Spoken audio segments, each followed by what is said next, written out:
What up, YouTube? It's me, Josh, from the Average Josh Podcast, coming back at you with another video. And today, I want to talk about this Tony Harrison versus Tim Tszyu fight, or Tim Tszyu versus Tony Harrison, however you want to describe it.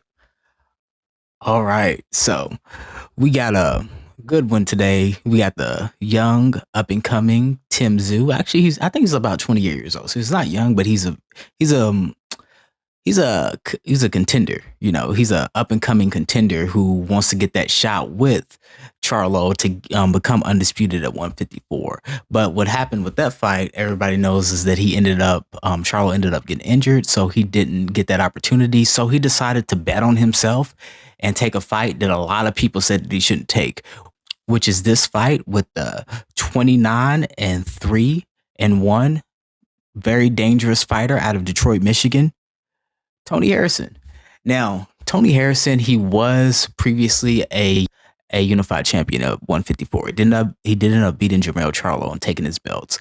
Now, there was that rematch that he had where he was actually having a pretty good showing of himself against JERMELL Charlo. But then what ended up happening was his Achilles heel took in, his chin could not take the power of JERMELL Charlo's right hand, ended up getting knocked out, and then that was that. Now, I'm a huge fan of Tony Harrison just because, like, the dude is a very crafty fighter. He has a very long, like, really good jab, very controlling jab. He's good at guard manipulation. He doesn't have the best defense or the best footwork in the world, but his defense and his footwork is very serviceable. But yeah, I'm a big fan of his, and he's probably one of the top 5 shit talkers in boxing when he's talking his shit, man. He's right up there with Adrian Broner. He's right up there with Floyd Mayweather. He's right up there with any of, like, the best. Rolly Romero. I'm gonna do that video. I'm gonna make the top 5 shit talkers actively in boxing, and he's up there with Rolly Romero. He's up there with Adrian Broner, man. He's just, like, in a press conference, he's just so entertaining. And honestly, I've been watching that Ryan Garcia versus Gervonta Davis press conferences, and, like, Ryan Garcia, he be roasting the shit out of Gervonta Davis. And Gervonta Davis, you know, he talks a little bit slower. You know, he has that Baltimore accent, but he be getting in there with Ryan Garcia too. Like, he be throwing his little shit back. But yeah, Ryan Garcia, even though sometimes I kind of look at him, he seems a little bit nervous. You know, he's a really good shit talker. You know, him and David Benavidez, boy, he be talking some shit. David Benavidez has, like, the ultimate confidence in himself. But anyway, that's besides the point. We're talking about another confident man, who is Tim Tszyu. Tim Tszyu has hella confidence for being able to take this fight. You know, this man, he really did not have to take this fight. He could have sat on the shelf, waited for JERMELL Charlo to be available, and then he could have went in there and, like, took his shot at undisputed. But he ended up taking this fight, and it's not even a tune-up. This isn't a stay busy fight. This is a very dangerous fight for him. Actually, Tony Harrison, he stands at 6'1". So metrically, that's 185 centimeters, and he has a 76.5-inch reach, which is about 194 centimeter reach.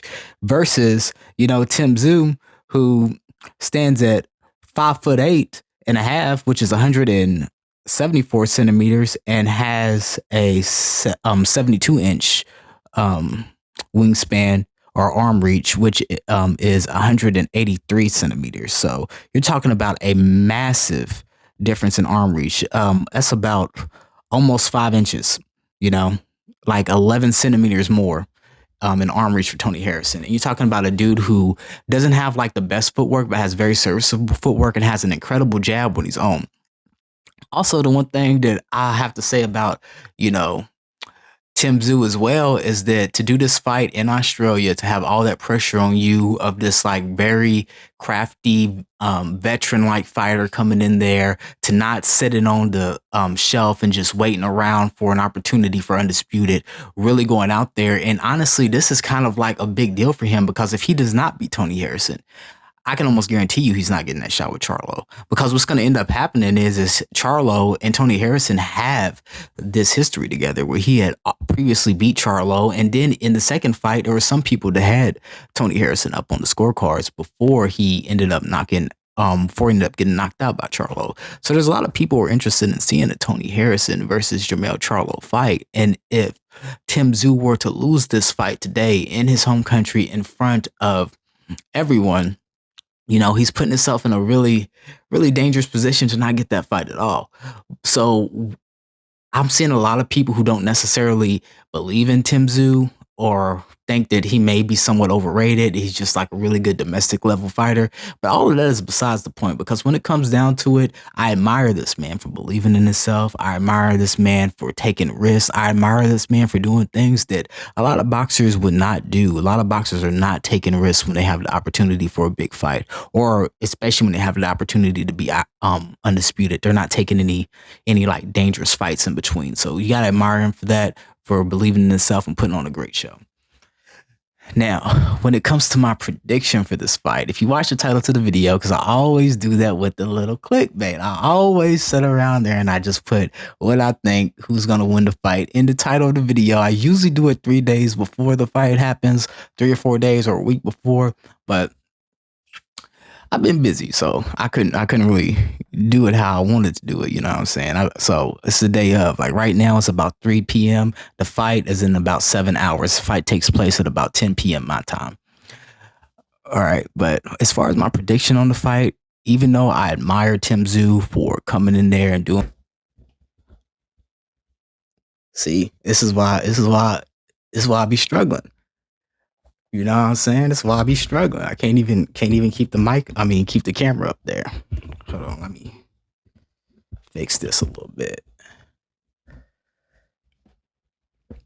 I can edit this stuff out. Anyways, but as much as I admire Tszyu for coming in there and betting on himself, I don't see him winning this fight.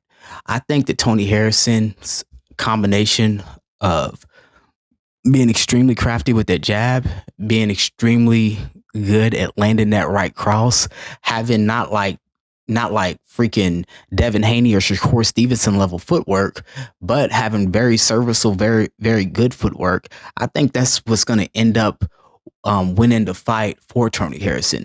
Now, do I think Tszyu has a chance? Yeah, he has a chance because the man believes in himself. But I think a lot of times, especially with that high guard that he has, it's not the greatest high guard, and he doesn't have the greatest defense. Sometimes he does have a hard time, getting to his opponents. And sometimes he does get hit flush, which Tony Harrison gets hit flush as well, too.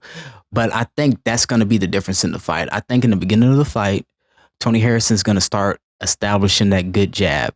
You know, Tony Harrison's going to start controlling the distance with his serviceable, good footwork.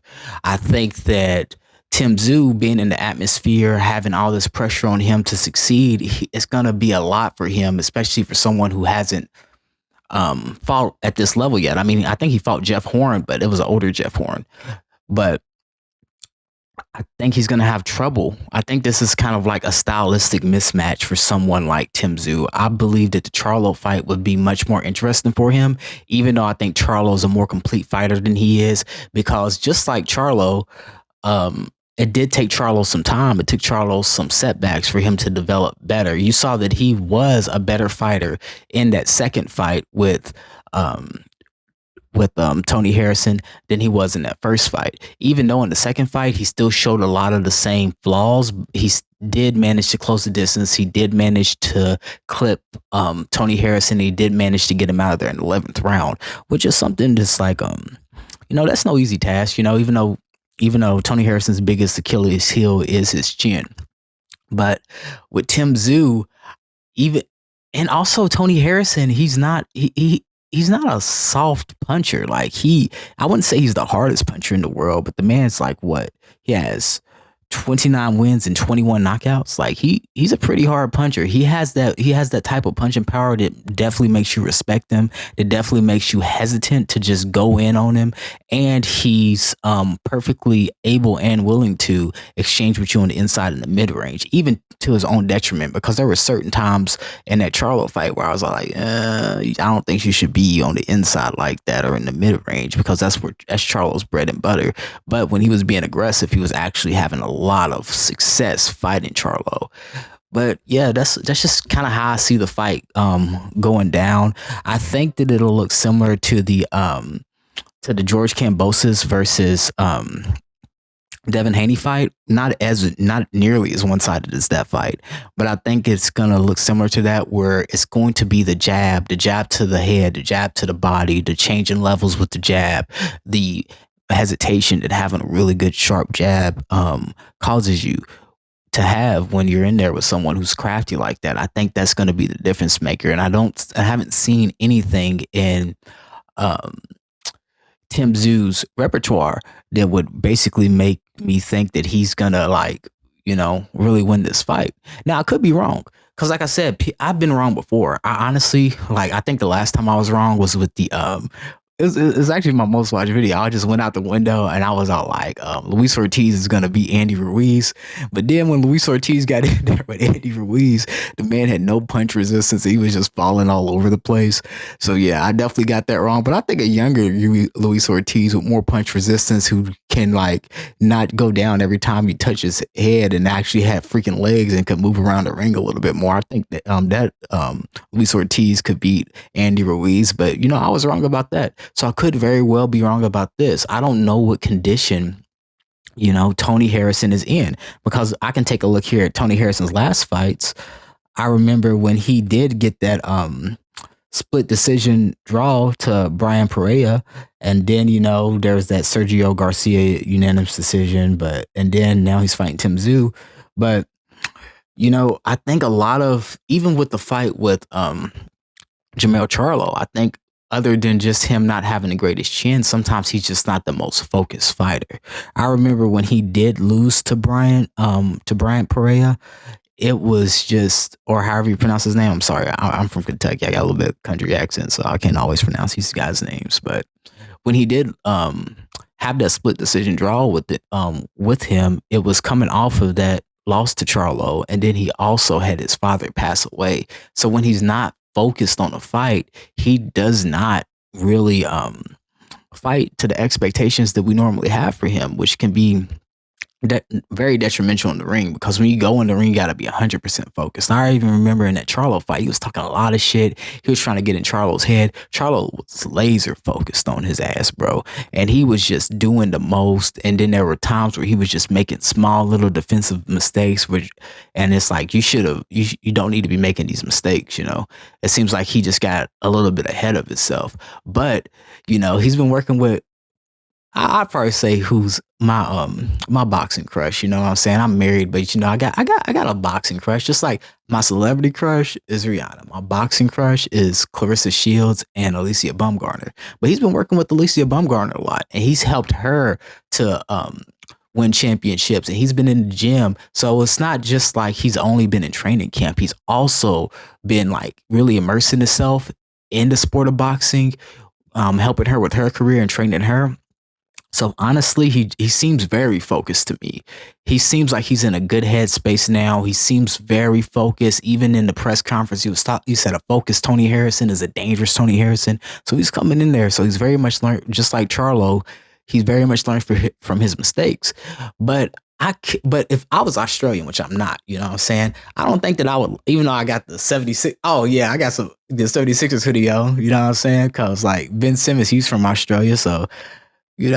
I might be anti-Australian, just because of Ben Simmons. He made me not like y'all. I'm just kidding. But just like with Charlo, if Tony Harrison can learn from his split decision draw, just like Charlo in the Brian Castano fight, if he could learn from his loss, just like Charlo did in his fight against Tony Harrison, and if he comes in there focused, which from what it looks like, it seems like he is, I think that he can pull off this win against Tim Tszyu.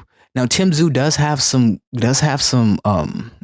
a chance to win as well, and he does have some good attributes. He's very relentless, so if he can get in there on the inside with Tony Harrison, then he can really change the dynamic of the fight. Also, he's not a soft puncher. If he can clip Tony Harrison on his chin, and he could really start pressing Tony Harrison, and I'm just underestimating him, then not only will this put him in a good position to get that fight with Jermell Charlo, which he was going to get anyway, or Jermell Charlo, which he was going to get anyway, but it makes the fight even bigger, because if he goes in there right, and let's say that everybody, well, not everybody, because Australian people, I've seen them on like the Box It Up. I've seen y'all go for y'all's fighters. Y'all have the utmost confidence in Tim Tszyu, but just everybody else who's just saying he's gonna either lose this fight or not look as good in this fight, you know, me included. If he's able to shut all of us up, this fight with Charlo becomes even bigger, because right now there's nobody I know who's like a respectable boxing analyst who really favors him in the fight against Charlo, just because, like I said, he has not faced he's faced adversity. Like, he's been dropped in a fight and came back, but he has not really, you know, faced losing to the point where his confidence gets broken and he has to rebuild that confidence. And by him rebuilding himself, just like Charlo did, he became a better fighter, a more complete fighter. He doesn't seem to be all the way a complete fighter yet, in my opinion. He seems to not have the best jab. He seems to not have the best footwork. He seems to not get his head off the center line. He seems to not be very defensively responsible. And all of these things could essentially lead him, you know, into having a loss on his record and losing that which honestly, I think that so many people, especially casual boxing fans, they overrate that. Like, there are so many fighters who come back way better after a loss. Like, you saw that when Charlo made the adjustments versus Brian Castano. You see that like time and time again, where there's a fighter who maybe have had a couple losses, especially in the past before everybody was doing this like witness protection program, trying to protect their when people didn't give a fuck, when people were just going in there just fighting and whatever. Like, freaking Muhammad Ali had losses. You know, everybody has losses, and people learn from those losses and become better fighters. So I think that even if he were to lose, I think that could be the catalyst from him becoming more of a complete fighter. But my only fear is those Australian fans are kind of like Philadelphia fans. They'll boo their own guys if they don't show up the way that they want them to. And I don't want that to discourage Tim Tszyu, or, you know, similar to how they did with Kambosos. They straight up booed Kambosos. I mean, I know he just wasn't on the talent level of Devin Haney, but the man went in there, he was trying. He had that second fight, he was like doing that windshield wiper Vasily Lomachenko stuff, really trying to get in on the inside, even though it didn't work. He was literally throwing like everything at Devin Haney but the fucking kitchen sink, and just trying to, you know, end the fight and just win the fight. So I really do think that Tim Tszyu is a talented fighter, but I just think that he needs time to develop before he's ready for Charlo. And whether he wins or loses this fight, he's going to get experience that's going to definitely help him. But with all of those things I said, Tony Harrison have a better jab, Tony Harrison have more experience, Tony Harrison being slightly better defensively sound, Tony Harrison having slightly better footwork, and Tony Harrison have a significantly longer reach, plus Tony Harrison understanding that he definitely needs to come in here and definitely needs to be focused in this fight. I think that is going to lead him to win this fight. But also, you have to consider that even if the fight is close, it's probably most likely, because it's Australia, it's going to go Tim Tszyu's way. So Tim Tszyu doesn't have to like beat the hell out of Tony Harrison. He just has to keep the fight close to get the decision. But I think even with the judges more likely going for the hometown guy just due to the crowd and everything, just kind of similar to how, you know, when Manny Pacquiao fought, I think he fought like Jeff Horn back in the day, and then he ended up losing a decision, and it was like an awful decision. Like, he definitely should have won. But yeah, I'm just looking forward. I'm very intrigued on what's going to happen. I'm very intrigued what's going to go down. But my opinion, I think Tony Harrison pulls this out, and then if it's close, then I think the judges will award it to Tim Tszyu. But I think he has what he needs to just make it a decisive win to the point where he can beat Tim Tszyu. And also, they do have a rematch clause, is what I did heard. So if Tony Harrison were to win, he can go ahead and make some extra bread fighting Tim Tszyu again, and Tim Tszyu will get the opportunity to grow as a fighter and to fight him again. But all this is just a prediction. I don't 100% know. But let's talk about something on the undercard that I find is interesting. So on the undercard, there's this young woman who I follow on there. Her, like I said, Clarissa Shields and Alicia Baumgartner are like my two like boxing crushes. But there's a third one I got up there, and it's this woman named that goes by the name of Chanel Dargan. Now, Chanel Dargan, she's not like the best fighter in the world. She's not a Clarissa Shields. She's not a Katie Taylor. She's not an Alicia Baumgartner. She's not on that level at all. In fact, I would take a look at her box rec. She is 1 win, 1 loss, and 2 draws. But the thing that's interesting about her is that she has an interesting story. So she's Aborigines and Irish descent. If you don't know what Aborigines is, basically like the Australian version of Native Americans. And back in the 1700s, there was a British colonial effort to send like it was like, I don't know, it was like 17, 16 fleets of felons to Australia to basically make it like a prison colony. So they just sent them over there, and that's basically how Australia became colonized. But she just has a very interesting story. Like she's a very good singer. She was on like the British X Factor. She can sing very well. She had a very hard childhood, similar to Clarissa Shields, where she had to overcome a lot of things. But unlike Clarissa Shields, she didn't start boxing until she was an adult. So she goes in there and she has like some pretty good fights. And the thing about her is, it's like she can sing because she was on the British X Factor. She's always talking about the issues faced by the Aboriginal people in Australia, who still face a lot of discrimination. Like anybody knows, anytime your country gets colonized by people, you're going to face like an incredible amount of discrimination. So I love the fact that she like looks out for them, and I kind of like that aesthetic of like an Aborigines like fighter, because you see guys like Mario Barrios who kind of have that aesthetic. You see guys like in the UFC like Alex Pereira who have that aesthetic where it's just like they just look so cool, you know what I'm saying, because they have like that heritage and they're like fighting for their heritage and stuff like that. So she's just like, from what I've seen from the outside looking in, she just seems like a very beautiful person on the inside and on the outside. Like, this woman is gorgeous, like, in my opinion. And that's what I'll be thinking. I'm like, bro, how can people discriminate against people like that? Because when you see someone like Clarissa Shields, she has a lot of haters who just do not like her because she's black. This beautiful woman, I follow her on Facebook. She's always saying, hey, bring the kids to the gym. She takes care of her nieces and nephews. She's like, buys her man like cars and shit. She's always out there like encouraging other women to get in shape, to work out. She's just like a pillar for her community, you know, up there in Michigan. And I believe she comes from Flint, which is kind of like a hard place in Michigan to really come from. And she's always putting on that for that community. But there's so many people who just do not like this woman because she's black. And then there's a lot of people who like don't like her just because, you know, she went over there to Britain and beat Savannah Marshall. So there's a lot of British people who just like despise this woman. And like I see it like in every opportunity that people have, they try to tear down Clarissa Shields for doing nothing more than winning. Now, I can understand like the Katie Taylor fans, because there's a lot of people who she calls herself the GOAT and she makes songs about it and stuff. That's her brand, like the greatest woman of all time in boxing.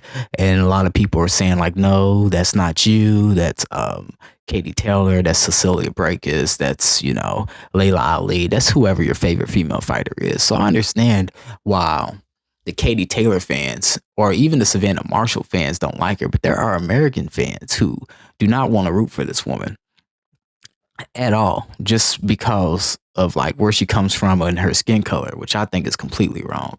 But yeah, that's kind of what makes me root for this young woman, Chanel Dargan. Because like I said, if you like hard, like rock'em sock'em robot fights where you want to see two fighters just beat the shit out of each other with no regard for their safety or anybody else's, who are just tough as nails, you want to see this woman fight, because that's how she fights.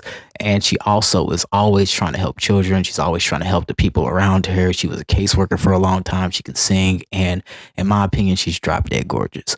But that's all I got to say about that, man. Keep an eye out for Miss Chanel Dargan. I hope that she wins today. Keep an eye out for Tony Harrison and Tszyu. I hope that whoever wins that fight continues to fight. I believe it's going to go into Tony Harrison's hands. And if he does win, I hope that Tszyu comes back better and makes the fight more interesting. Or he could surprise us, man. But that's all I really got to say about that, man. And yeah, that's all I really got to say about that. I don't really have much more to say. This has been the Average Josh podcast. This is me, Average Josh. Thank you for listening. I'm signing out. Have a good day. Peace.